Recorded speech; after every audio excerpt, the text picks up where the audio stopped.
Salut les gars, c'est Mani pour un petit flash info à propos de l'angle des biellettes, parce que en prenant en main le MTA 4 de Tonton Michel, j'ai constaté quelque chose que j'ai trouvé déjà sur beaucoup de RC que j'ai récupéré ou que j'ai même vu sur le terrain.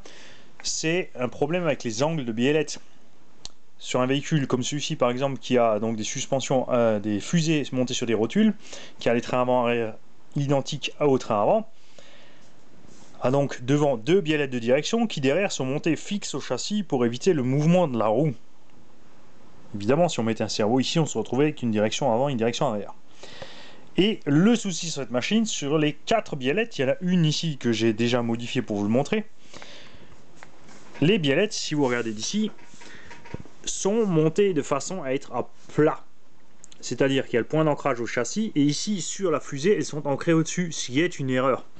Parce que quand la suspension va se déplacer, je vais vous montrer ça par en haut, donc plein débattement, pincement, et quand on arrive en pleine compression, on a de l'ouverture.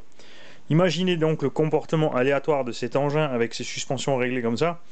Dans les virages, les roues avant qui braquent, une roue qui braque moins à cause de la compression de la suspension quand ça penche, l'autre qui augmente, l'arrière qui bouge dans tous les sens. Donc impossible de faire marcher cet engin comme il faut, droit et proprement. Ce qu'il faut se rendre compte, si vous avez deux points écartés de 10 cm quand c'est à plat, si vous descendez ici, vous aurez plus que 10 cm entre ces deux points, pareil de l'autre sens. Ceci se calcule avec le cosinus de l'angle opposé. Ouais, en maths j'ai pas dormi, j'ai dormi en géo et en français.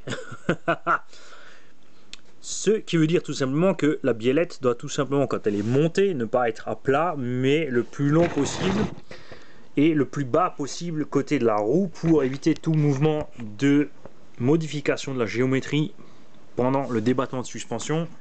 Sur ce côté-ci, on a donc passé la biellette en dessous ici, et regardez la roue sur tout le trajet, voilà.